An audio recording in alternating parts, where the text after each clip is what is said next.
जो हो रहा है अच्छा हो रहा है, जो होगा वो भी अच्छा होगा। तुम अतीत का पश्चाताप ना करो, भविष्य की चिंता मत करो, वर्तमान चल रहा है, ऐसा श्रीमद् भगवत गीता में कहा गया है। इन पर गहराई से ध्यान दें तो अपने जीवन में ही झांकें तो लगेगा कि कुछ घटनाओं को अच्छा नहीं कहा जा सकता, लेकिन अगर वैसा ना हुआ होता तो ऐसा कैसे होता। यानी हर चीज जो अस्तित्व में है उसके पीछे कोई कारण है और शायद कोई अच्छाई छिपी है। बिल्कुल शालिनी, ये आपने ठीक कहा, क्योंकि इसलिए हमें अच्छी बुरी हर परिस्थिति को सकारात्मक होकर देखने की कोशिश करनी चाहिए। हेलो इंडिया, मैं हूं आपके साथ पराक्रम सिंह शेखावत। हेलो इंडिया, मैं हूं आपके साथ शालिनी खंडेलवाल।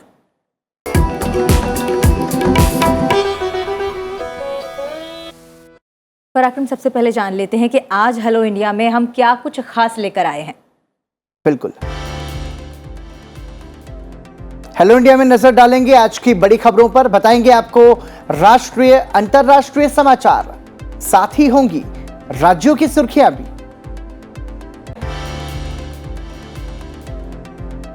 आज की गतिविधियों की भी करेंगे बात।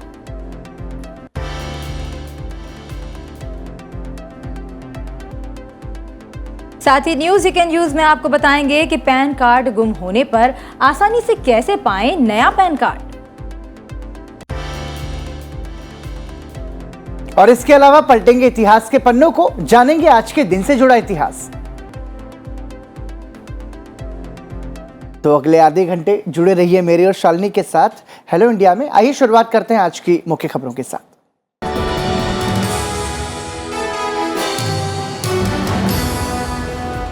और सबसे पहले बात राष्ट्रीय सुर्खियों की। द्रौपदी मुर्मू एनडीए की तरफ से राष्ट्रपति पद की उम्मीदवार बनाई गई हैं। बीजेपी अध्यक्ष जेपी नड्डा ने प्रेस कॉन्फ्रेंस कर उनके नाम की घोषणा की। 2015 से 2021 तक झारखंड की राज्यपाल रही द्रौपदी मुर्मू ने शिक्षक के रूप में काम किया है और वो पार्षद, विधायक और मंत्री रही हैं। उन्होंने ओडिशा सरकार के परिवहन और वाणिज्य विभागों को भी संभाला है। 2007 में विधायक के रूप में विशिष्ट कार्य के लिए नीलकंठ पुरस्कार से भी सम्मानित हो चुकी हैं द्रौपदी मुर्मू।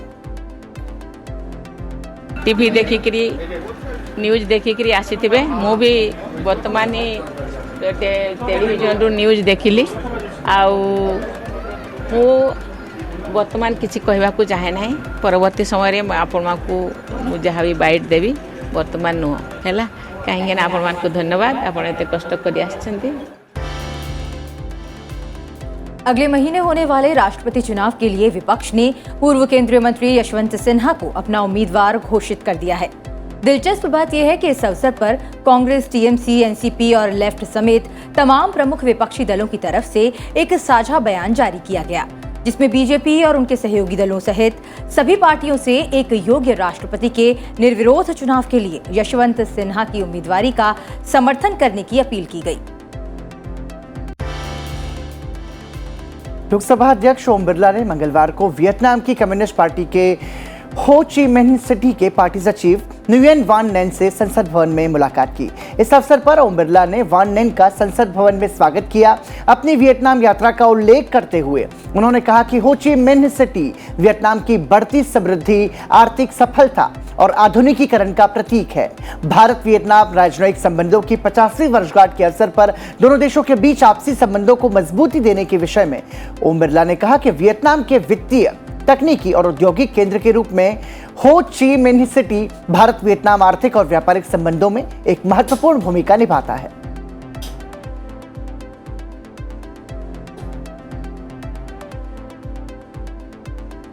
होने के साथ साथ सामाजिक और आध्यात्मिक महत्ता भी है। दुनिया के अंदर योग के कई रिसर्च हुए हैं, लेकिन योग की बीमारियों का रिसर्च आपने अपने खुद ने किया है। दुनिया के अंदर महाराष्ट्र में महाविकास अघाड़ी सरकार पर फिर से संकट के बादल घिर गए हैं। इस बार शिवसेना के नेता एकनाथ शिंदे के बगावती रुख के चलते उद्धव ठाकरे सरकार खतरे में पड़ती दिखाई दे रही है।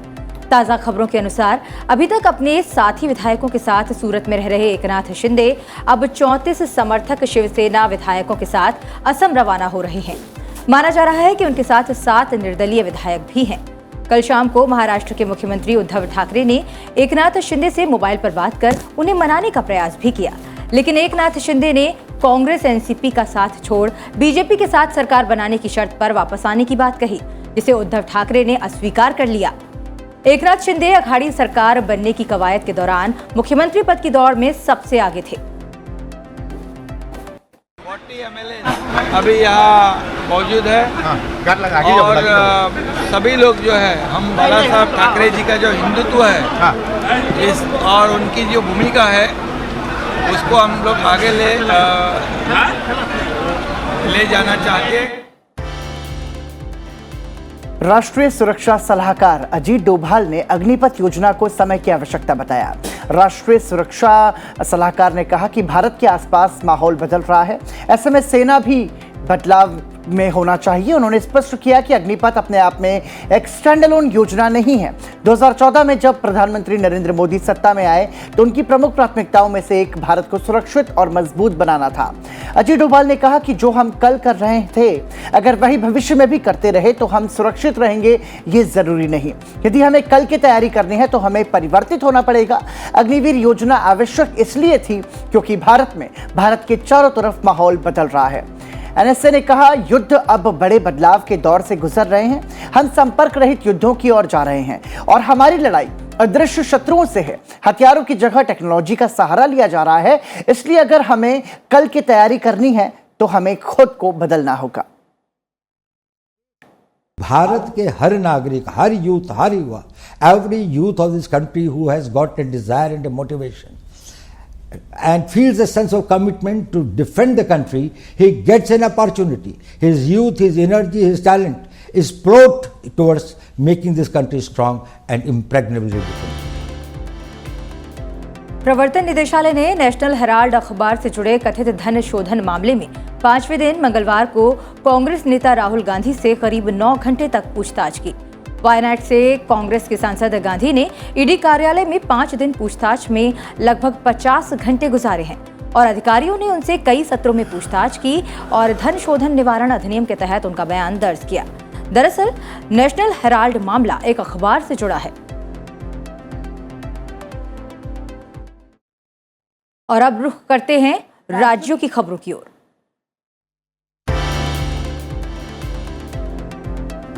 झारखंड एकेडमिक काउंसिल यानी कि जेएसी ने 10वीं और 12वीं की बोर्ड परीक्षा के रिजल्ट जारी कर दिए हैं। राज्य के शिक्षा मंत्री जगन्नाथ महतो ने मैट्रिक और इंटरमीडिएट परीक्षा का रिजल्ट जारी किया। 12वीं में कुल 92.19% विद्यार्थी पास हुए हैं, जबकि 10वीं में 95.06% विद्यार्थी पास हुए हैं। असम में बाढ़ की स्थिति बिगड़ने से 7 लोगों की मौत हो गई है। अधिकारियों के मुताबिक असम में बाढ़ की वजह से हालात और ज्यादा खराब हो गए हैं, जिससे 32 जिलों के 55 लाख लोग प्रभावित हुए हैं। अधिकारियों का कहना है कि ब्रह्मपुत्र, बराक और उनकी सहायक नदियां उफान पर हैं। इस बीच असम के मुख्यमंत्री हेमंत बिस्वा ने बाढ़ प्रभावित नलबाड़ी और कामरूप जिलों का दौरा कर राहत और बचाव कार्य की समीक्षा की। उन्होंने कहा कि जल्द ही बाढ़ प्रभावित लोगों के लिए राहत पैकेज की घोषणा की जाएगी। मेघालय के दक्षिण गारो हिल्स में बाढ़ भूस्खलन ने कहर बरपाया है। कई इलाकों में सड़कें अवरुद्ध हो गई हैं, पुल बह गए हैं, मोबाइल कनेक्टिविटी टूट गई और बिजली आपूर्ति बाधित हो गई। इस आपदा से करीब 40,000 लोग प्रभावित हुए हैं। कर्मचारी चयन आयोग ने कहा है कि वो केंद्र सरकार के विभागों में करीब 70,000 रिक्त पदों को भरने की प्रक्रिया शुरू करेगा। आयोग की ये घोषणा इसलिए महत्वपूर्ण है क्योंकि प्रधानमंत्री नरेंद्र मोदी ने पिछले सप्ताह केंद्र सरकार के विभिन्न विभागों से अगले 1.5 साल तक मिशन मोड पर 10 लाख लोगों को भर्ती करने को कहा है। प्रवर्तन निदेशालय ने पूछताछ के लिए महाराष्ट्र के मंत्री और शिवसेना नेता अनिल परब को आज फिर तलब किया है। इससे पहले मंगलवार को ईडी ने अनिल परब से करीब 10 घंटे पूछताछ की थी। ओडिशा के नुआपाड़ा जिले में नक्सली हमले में सीआरपीएफ के 3 जवान शहीद हो गए। ये हमला उन पर तब हुआ जब वो सड़क खोलने की टीम के साथ काम कर रहे थे। मध्य प्रदेश के मुख्यमंत्री शिवराज सिंह चौहान उज्जैन में बीजेपी के मेयर प्रत्याशी मुकेश ततवाल के समर्थन में आयोजित जन आशीर्वाद रैली में शामिल होंगे।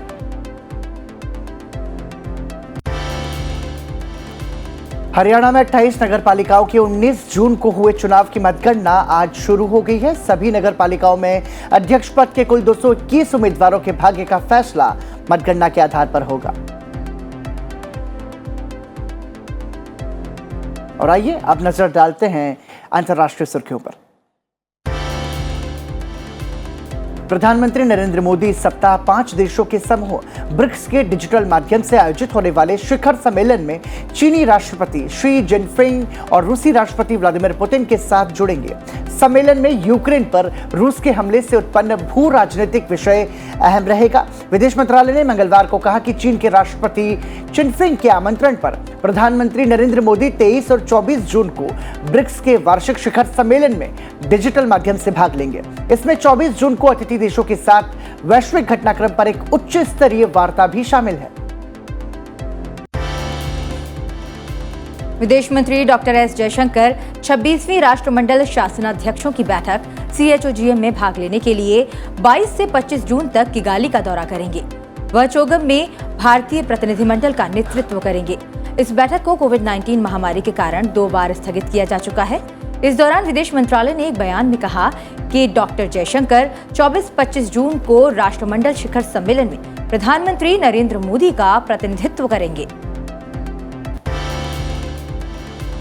रूस ने गैस आपूर्ति कटौती की है, जिस वजह से पूरे यूरोप में अफरा तफरी मची हुई है। रूस ने बीते एक सप्ताह में यूरोपीय देशों को गैस आपूर्ति की मात्रा घटाकर आधी कर दी है।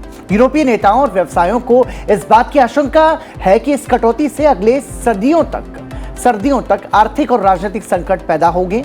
रूस ने पिछले हफ्ते जर्मनी सहित 5 यूरोपीय संघ देशों को गैस की आपूर्ति कम कर दी, जो सबसे बड़ी अर्थव्यवस्था है, जो बिजली और बिजली उद्योग उत्पन्न करने के लिए मॉस्को की गैस पर बहुत अधिक निर्भर भी है।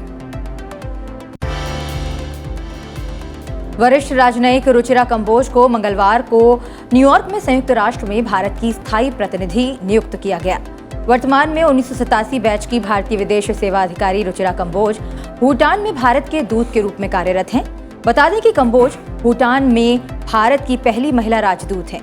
वो संयुक्त राष्ट्र में भारतीय राजदूत के रूप में TS तिरुमूर्ति का स्थान लेंगी।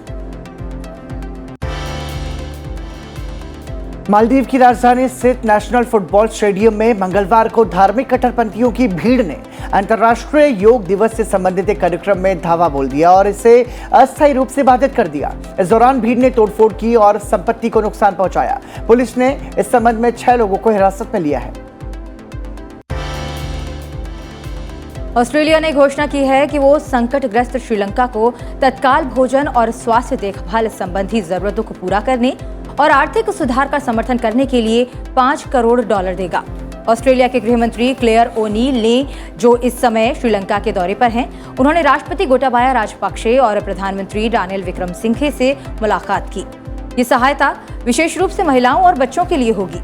इसमें स्वास्थ्य सेवाओं और आर्थिक सुधार पर जोर दिया जाएगा। अमेरिकी राष्ट्रपति जो बाइडेन ने भारतीय अमेरिकी वैज्ञानिक डॉक्टर आरती प्रभाकर को office of science and technology policy के निदेशक के रूप में नामित किया।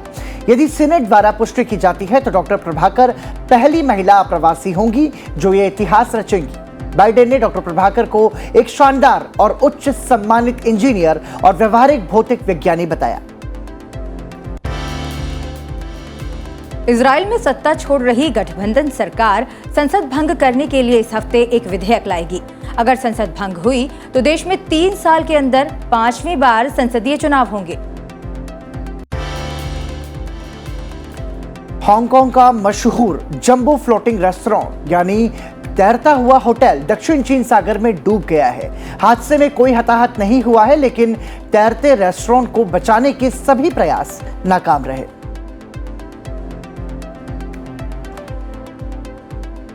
और आइए इसी के साथ अब नजर डालते हैं आज की खास गतिविधियों पर। और आज की खास गतिविधियों की बात करें तो प्रधानमंत्री नरेंद्र मोदी रिकॉर्डेड वीडियो के माध्यम से ब्रिक्स बिजनेस फोरम के उद्घाटन समारोह को संबोधित करेंगे। इसके अलावा अनुसूचित जातियों और अनुसूचित जनजातियों के कल्याण संबंधी समिति की बैठक आज संसद भवन परिसर में आयोजित की जाएगी। इसके साथ ही प्राक्कलन समिति और विदेश मामलों संबंधी स्थायी समिति की बैठक भी आज संसद भवन परिसर में आयोजित होगी। वहीं श्रम, कपड़ा और कौशल विकास पर स्थायी समिति की बैठक भी संसद भवन परिसर में होगी। साथ ही आपको बता दें, आवास और शहरी मामलों संबंधी समिति की बैठक भी आज होनी है और पटल पर रखे गए कागजात संबंधी समिति की बैठक भी आज संसद भवन परिसर में संपन्न होगी। इस दौरान विभिन्न मुद्दों पर चर्चा की जाएगी। पराक्रम, फिलहाल समय हो गया एक छोटे से ब्रेक का, लेकिन ब्रेक पर जाते जाते हमेशा ही हम हमारे दर्शकों के लिए कुछ खास लेकर आते हैं और आज हम आपको दिखाने वाले हैं मंगलवार को रवाना हुई रामायण एक्सप्रेस की कुछ खास झलकियां। इसे भारत गौरव प्रोजेक्ट के तहत चलाया गया है। ये ट्रेन भारत से होते हुए नेपाल तक जाएगी और ऐसा भारत के इतिहास में पहली बार होगा। इस दौरान श्रद्धालु भगवान राम से जुड़े तीर्थ स्थलों के दर्शन करेंगे और ये पूरी यात्रा 18 दिनों तक होगी। और शालिनी, हम ये कह सकते हैं कि जो लोग धार्मिक यात्रा में खास रुचि रखते हैं उनके लिए एक बहुत अच्छी पहल की शुरुआत हुई है। बिल्कुल पराक्रम, बहुत ही शानदार पहल है और हम चाहेंगे कि आप इन खास तस्वीरों को ज़रूर देखें और ब्रेक के बाद हम आपको रूबरू कराएंगे आज के दिन से जुड़े इतिहास से। बने रहिए हमारे साथ।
और ब्रेक के बाद एक बार फिर आपका स्वागत। और आइए हेलो इंडिया में अब नजर डालते हैं इतिहास के पन्नों पर। तो शालिनी, 22 जून की तारीख इतिहास के पन्नों में है, वो अब जान लेते हैं इस इतिहास के जरिए। 22 जून वर्ष 1941 को द्वितीय विश्व युद्ध के दौरान हिटलर के नेतृत्व में जर्मनी ने सोवियत संघ पर 3 दिशाओं से धावा बोल दिया। इससे पूर्व जर्मनी और सोवियत संघ ने वर्ष 1939 में एक दूसरे पर आक्रमण न करने की संधि पर हस्ताक्षर किए थे, जो इस हमले के बाद टूट गई।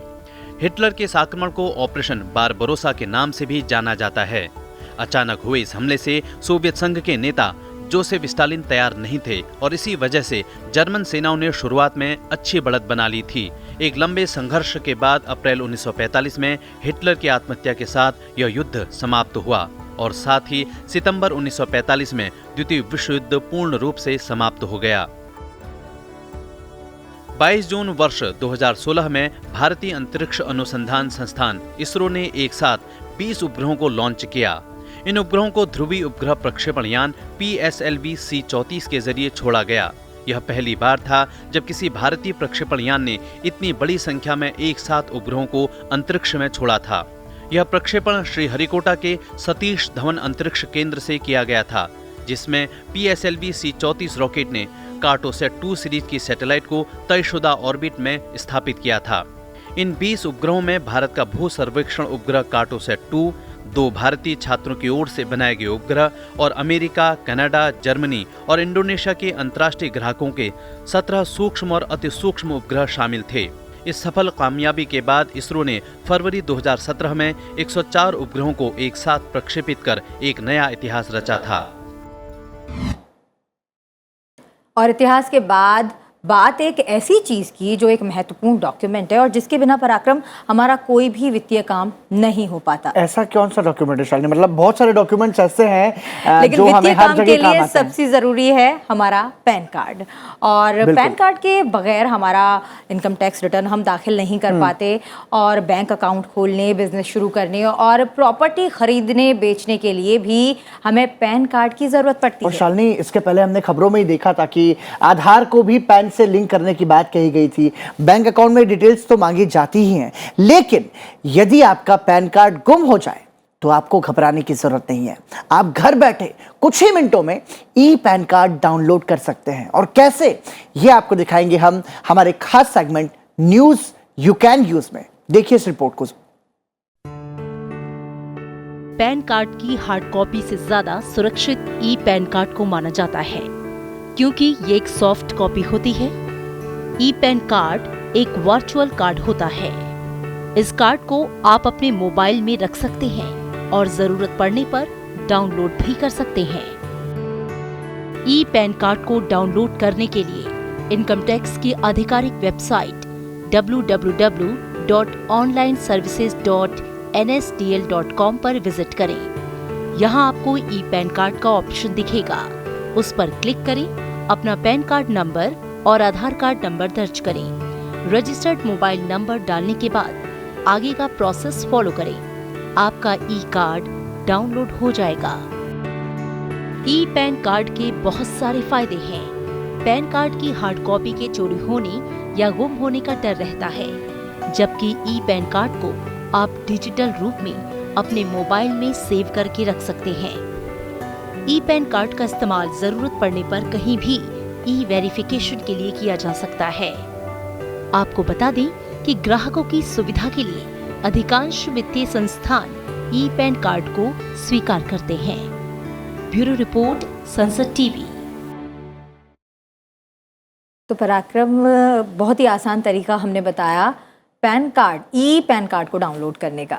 बिल्कुल, आप इसे डाउनलोड कर सकते हैं और आप तत्काल घर बैठे कुछ ही मिनटों में, आप घबराएं नहीं, लेकिन ये ध्यान रखें ज़रूर कि आपका जो पैन कार्ड नंबर है वो आप प्राइवेसी के साथ रखें। मतलब शालिनी, वो हर किसी को बटे ना, इस बात हर का किसी के ध्यान साथ रखें। साझा ना करें। बिल्कुल बिल्कुल। और अब बात करते हैं पारंपरिक खेल मलखम्ब की। मार्शल आर्ट के प्रशिक्षण के रूप में इस खेल की शुरुआत हुई थी। मलखम्ब बीते कुछ वर्षों में एक शानदार आकर्षक खेल के रूप में विकसित हुआ है। और शालिनी, जो भारत के पारंपरिक खेल हैं, अब हम ये देख रहे हैं कि दुनिया के कई सारे देश उन खेलों को तवज्जो दे रहे हैं और बल्कि उनको अपना भी रहे हैं।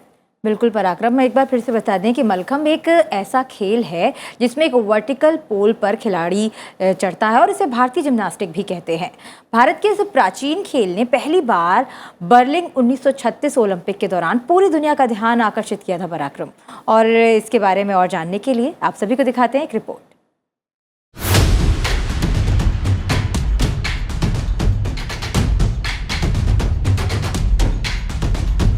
देश की ट्रेडिशनल मार्शल आर्ट मल्लखंब एक सीधे खड़े खंबे पर किया गया हवाई योग या जिम्नास्टिक है, जो महाराष्ट्र और मध्य प्रदेश में खासा प्रचलित है। मल्ल का अर्थ शारीरिक बल और खंब का आशय खंबे से है।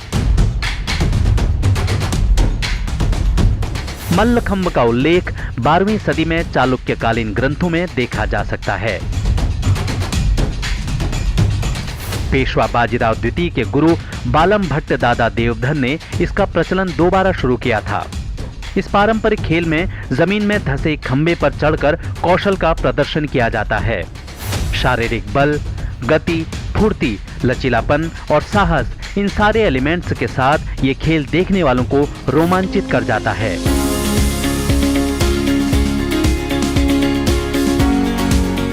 साल 2013 में मल्लखंब को मध्य प्रदेश का राजकीय खेल घोषित किया गया था। अंतर्राष्ट्रीय स्तर पर भारत के इस प्राचीन खेल ने पहली बार 1936 के बर्लिन ओलंपिक के दौरान पूरी दुनिया का ध्यान आकर्षित किया था। मल्लखंब कबड्डी सहित कई स्वदेशी भारतीय खेलों में से एक था, जिसे ओलंपिक शुरू होने से पहले बर्लिन में प्रदर्शित किया गया था। वहीं ऑस्ट्रेलिया के गोल्ड कोस्ट में कॉमनवेल्थ गेम्स 2018 से पहले फेस्टिवल 2018 में भी मल्लखंब का प्रदर्शन किया गया था। यह खेल टोक्यो 2020 ओलंपिक के उद्घाटन समारोह में उपस्थित होने वाला था, लेकिन कोविड-19 के कारण समारोह का हिस्सा नहीं बन पाया।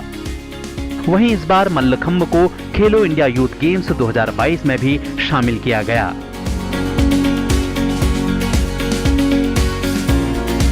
मार्शल आर्ट के प्रशिक्षण के रूप में शुरू हुआ मल्लखंब पिछले कुछ वर्षों में एक शानदार आकर्षक खेल के रूप में विकसित हुआ है।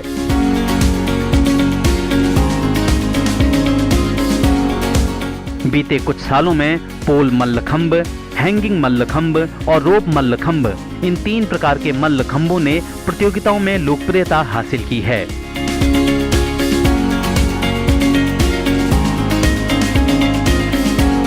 पोल मल्लखंब मूल रूप से मल्लखंब का पारंपरिक रूप है। वहीं दूसरी ओर हैंगिंग मल्लखंब में एक छोटा पोल प्रयोग होता है, जो हुक या जंजीर के सहारे लटकी होती है। हैंगिंग मल्लखंब में पोल का निचला भाग जमीन को नहीं छूता है, जबकि रोप मल्लखंब एक लटकी हुई रस्सी पर किया जाता है।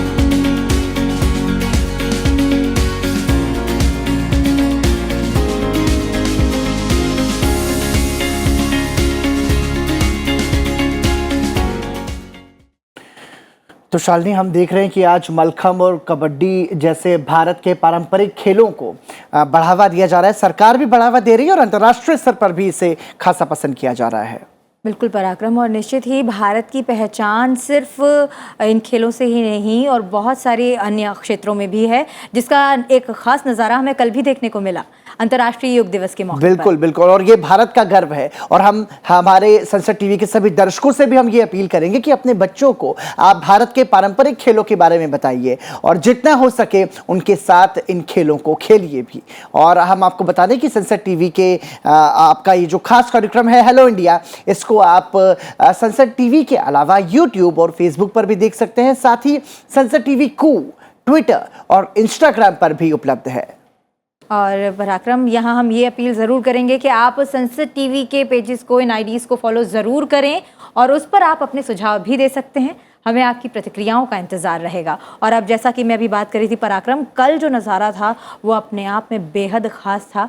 अंतर्राष्ट्रीय योग दिवस के मौके पर हमने बहुत से ऐसे प्रदर्शन देखे जो बहुत खास रहे, तो आपको ही दिखाते हैं चलते चलते ये कुछ खास झलकियाँ। 21 जून को जब पूरी दुनिया योग दिवस मना रही थी, और उसी तरह हमने देखा कि चूंकि ये भारत का योग है और इसको पूरी दुनिया ने अपनाया है, तो भारत के अलग अलग राज्यों से भी बहुत खूबसूरत तस्वीरें योग की सामने आई। चलते चलते आप देखिए गुजरात के वडोदरा में सूर्य नमस्कार की आकर्षक रंगोली बनाई गई योग दिवस के मौके पर। इन खूबसूरत नज़ारों को आप देखिए। मुझे और शालिनी को दीजिए इजाजत। कल आपके साथ फिर मुलाकात होगी ठीक 8 बजे सिर्फ संसद टीवी पर। तब तक के लिए नमस्कार। नमस्कार।